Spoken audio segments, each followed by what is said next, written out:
오늘 본문에는 두 가지 사건, 뭐 다른 데 보면 뭐 체포당하신 예수님, 저는 체포란 말을 별로 안 좋아해서 그냥 여기 책에 보면 뭐 체포당한 범죄자 체포할 때 그래 붙잡히신, 우리 매일 성경, 저는 체포를 별로 안 좋아합니다. 붙잡히신 예수님. 자, 오늘 본문에는 이 두 가지 사건이 나오는데, 하나는 유다의 배신이고 또 하나는 뭐죠? 제자들의 도망입니다. 지금까지 전개된 마가의 스토리 이야기 가운데서 가장 쇼킹한, 충격적인 사건입니다. 제자들에게는 최고로 수치스러운 현실, 좀 지우고 싶은 과거, 그런 현실이 펼쳐지죠. 본문에 등장하는 예수님 모습은 어떨까요?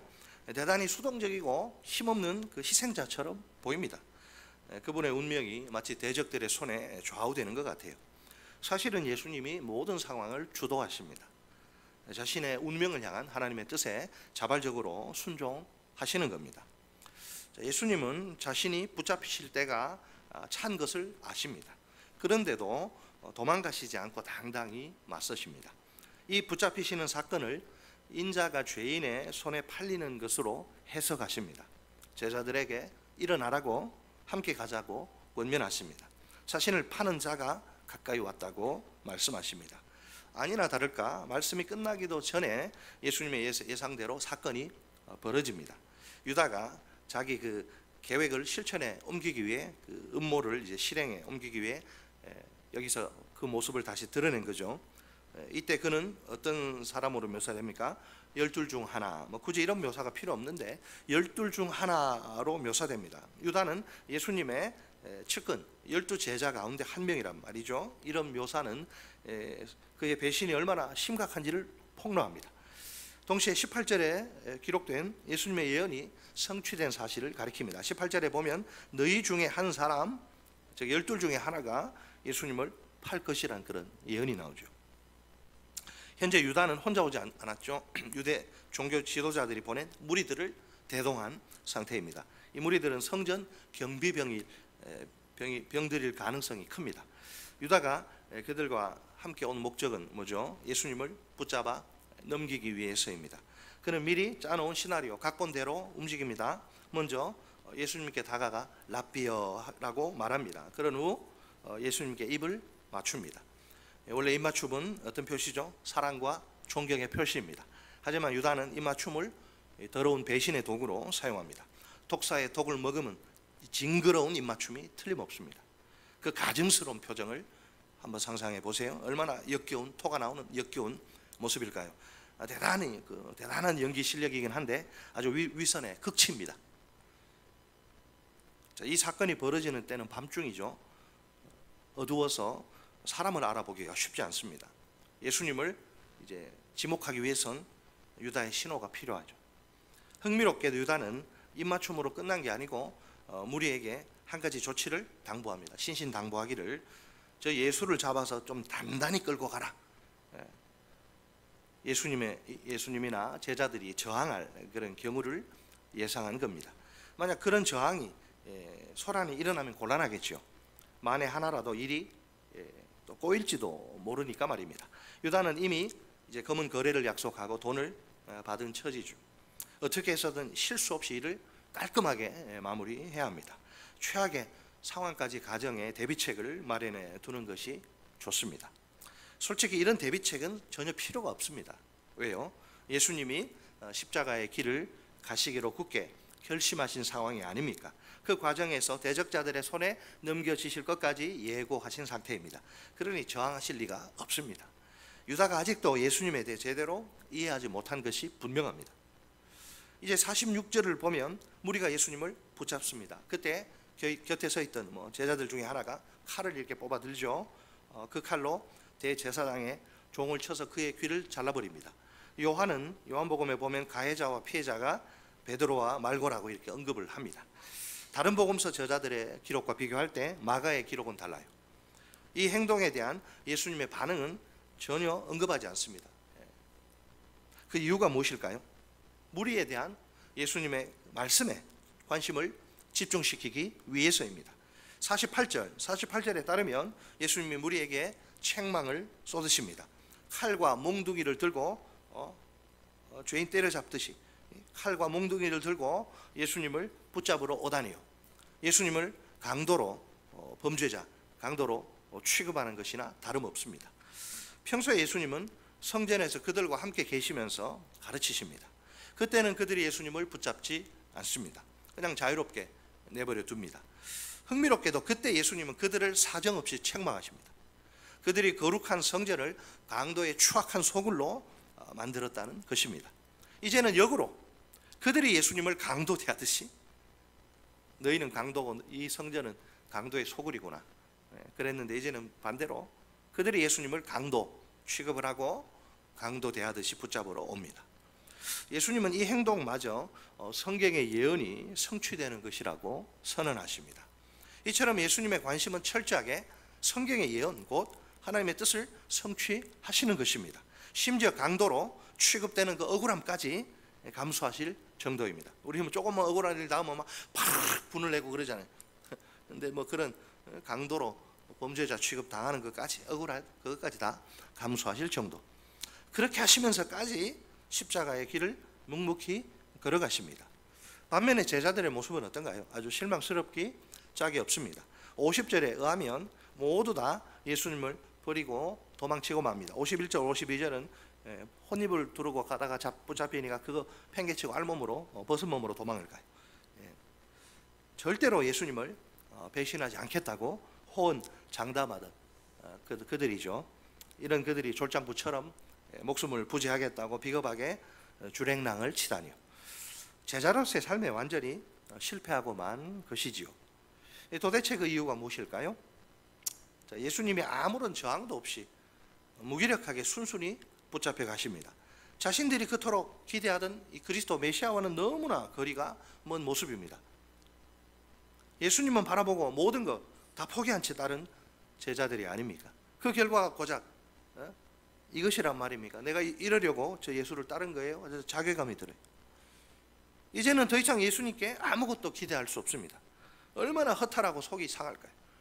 예수님은 유대교 지도자들과의 투쟁, 권력 투쟁에서 패배한 힘없는 지도자일 뿐입니다. 끌려가시는 예수님 뒤따라가 본들 그 뭔 소용이 있을까요? 그들에겐 이 인정하기 싫은 상황을 바꿀 능력이 없습니다. 자신들의 힘으로는 할 수 있는 게 아무것도 없어요. 이런 현실적 절망감이 얼마나 고통스러운지 모릅니다. 그러니 자포자기하며 예수님을 떠나는 것이 상책입니다. 어쩌면 제가 한 이런 말들이 실패한 제자들을 위한 변명일 수도 있습니다. 그렇다 해도 가능성이 충분히 있는 그런 이야기입니다. 자, 어쨌든 대단히 실망스러운 모습이긴 합니다. 예수님과 함께 죽는다 해도 결코 예수님을 부인하지 않겠다. 그런 못난 인간 되지 않겠다. 장담한 그들이니까요. 그들의 실패는 예견된 일이죠. 사실 영적으로 깨어 기도로 대비하지 못한 결과입니다. 오늘 우리가 목격한 충격적인 현실은 유다의 배신과 제자들의 도망입니다. 특히 유다의 배신, 이 제자들의 도망까지는 시간이 없고요. 유다의 배신은 우리에게 어떤 의미가 있을까요? 마가가 유다를 어떻게 소개하는지 보세요. 자, 잘 따라오시면 됩니다. 18절에서 뭐라 그래요? 너희 중에 한 사람 곧 나와 함께 먹는 자입니다. 20절에서는 어떻게 되나요? 12 중 하나 곧 나와 함께 그릇에 손을 넣는 자입니다. 21절에서는 인자를 파는 그 사람입니다. 42절에서는 나를 파는 자입니다. 43절에서는 12 중에 하나입니다.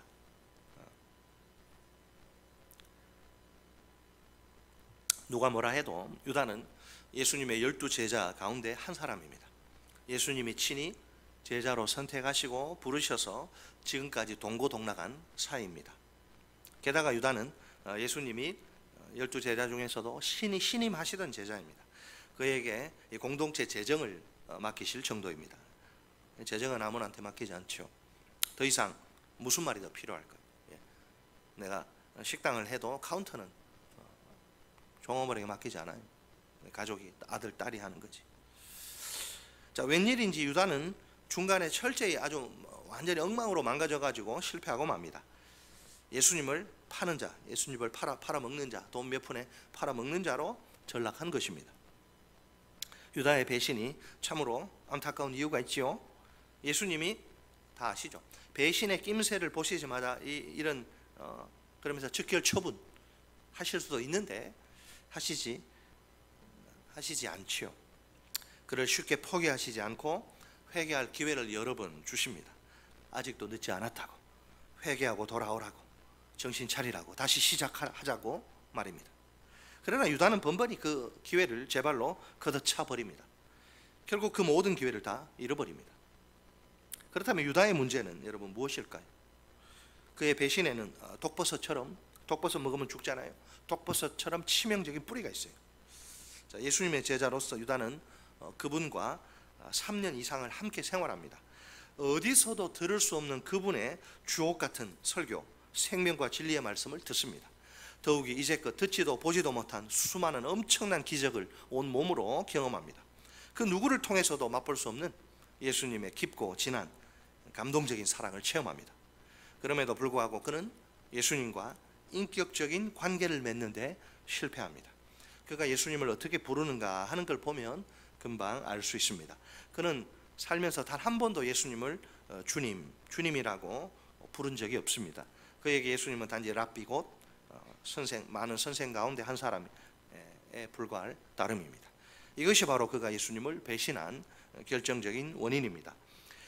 신앙생활에 있어서 가장 중요한 게 뭘까요? 우리 생명의 삶 첫째 시간에 하는 건데, 신앙생활에 있어서 가장 중요한 것은 관계입니다. 관계를 잘 맺는 사람이 신앙이 좋은 거예요. 교회 일 많이 하는 사람이 신앙이 좋은 게 아니고, 수직적으로는 하나님과의 관계요, 수평적으로는 이웃과의 관계. 이 두 관계의 핵심은 사랑입니다. 하나님을 사랑하고 이웃을 사랑하는 것, 그게 신앙생활의 전부예요. 하나님은 사랑하는데 이웃과의 관계가 안 좋아, 신앙이 안 좋은 겁니다. 자, 원래 우리는 태어나면서부터 하나님과의 관계가 완전히 끊어진 상태입니다.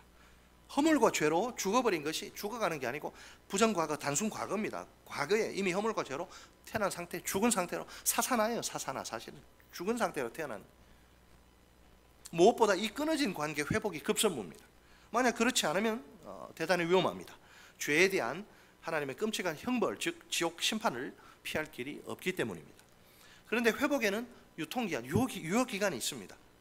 우리가 살아있는 동안 관계 회복이 일어나야 합니다. 죽으면 다 끝나죠.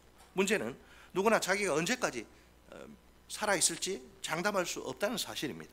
어쨌든 관계 파괴의 주범인 이 죄 문제가 해결되어야 합니다.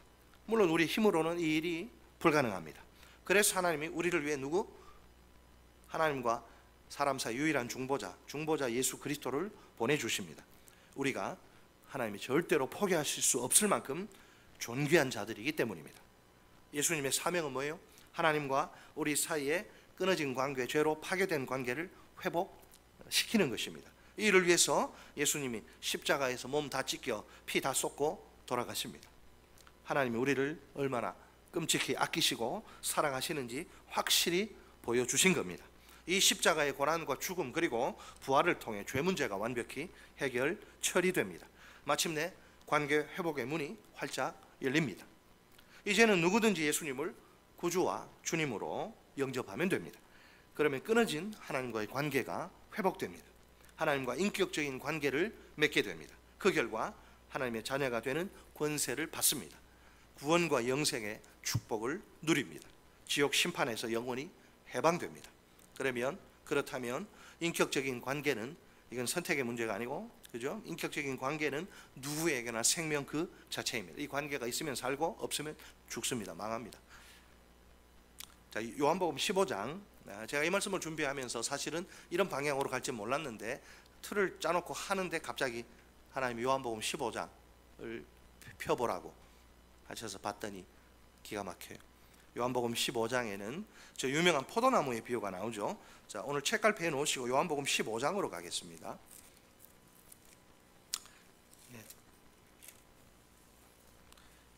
자, 15장 173쪽. 요한복음 15장에는 저 유명한 무슨 비유? 포도나무의 비유가 나오죠.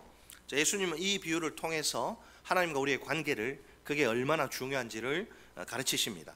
15장 1절 2절 같이 우리 한 목소리 읽어볼까요? 1절 2절 시작. 나는 참 포도나무요 내 아버지는 농부라.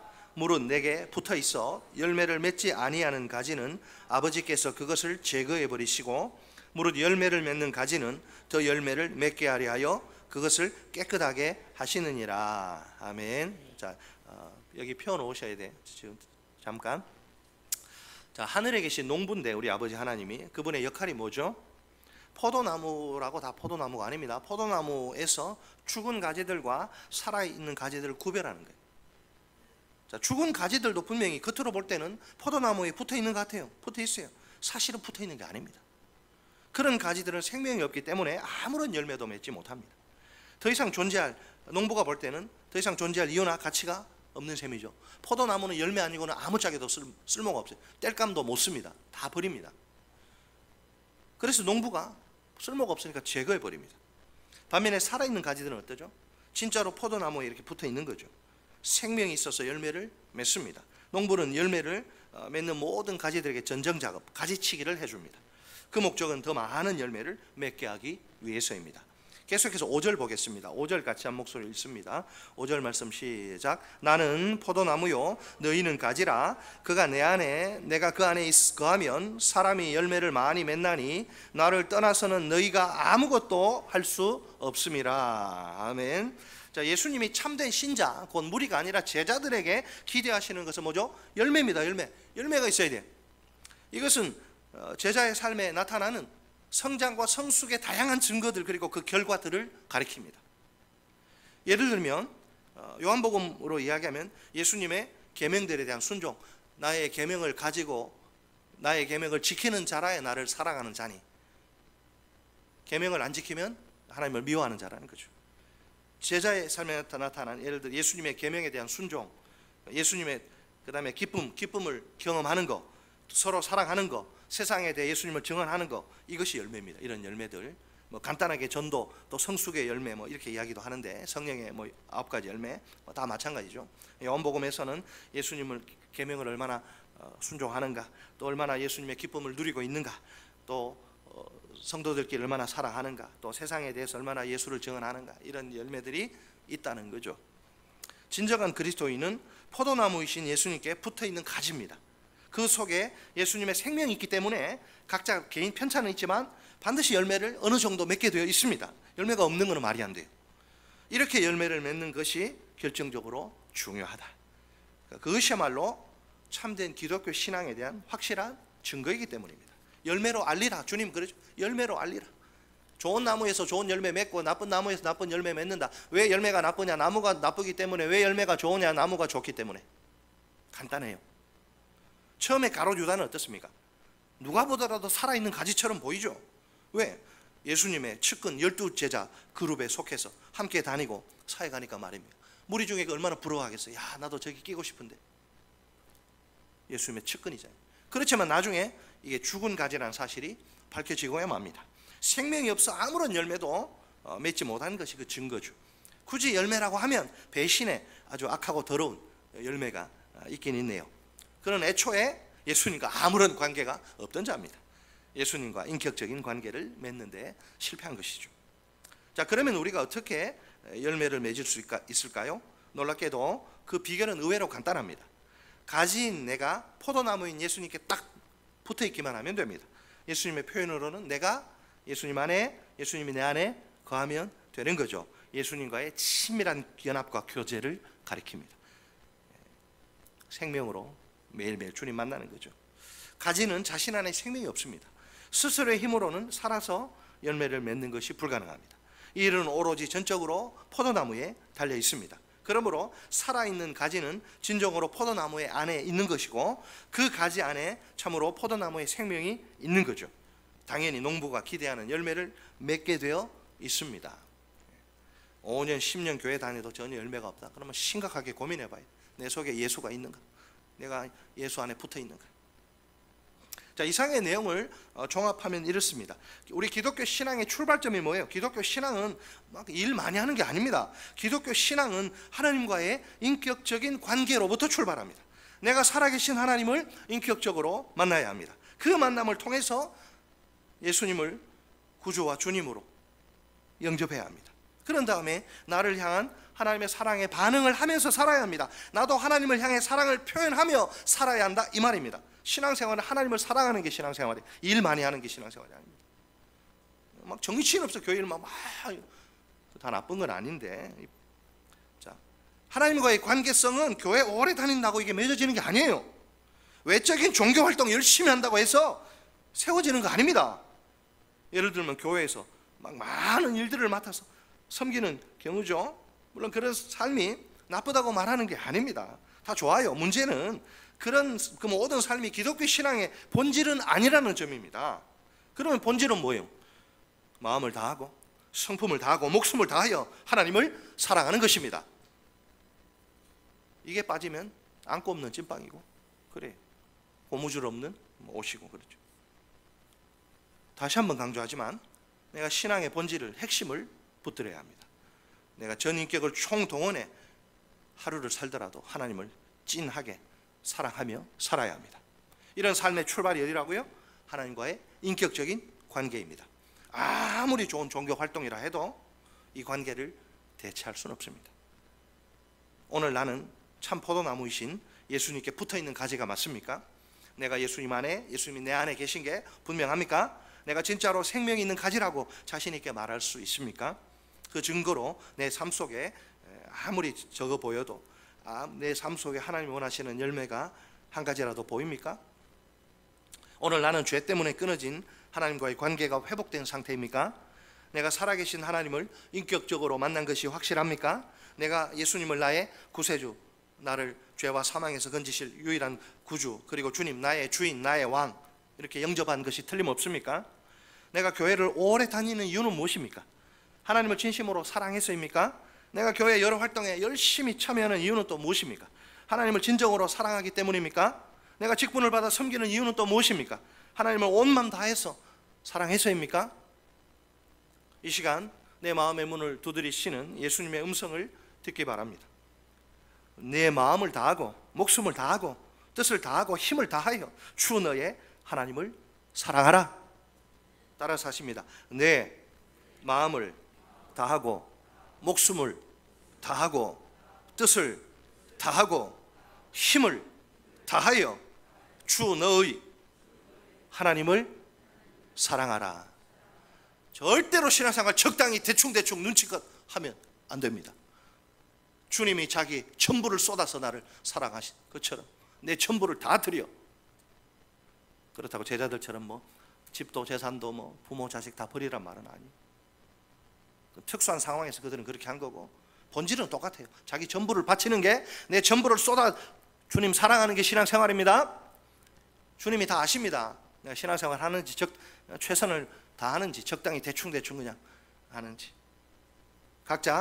우리가 각자가 자기의 입으로 하나님을 향한 사랑을 고백합시다. 한 걸음 더 나아가 구체적으로 좀 작은 것부터라도 사랑을 실천합시다.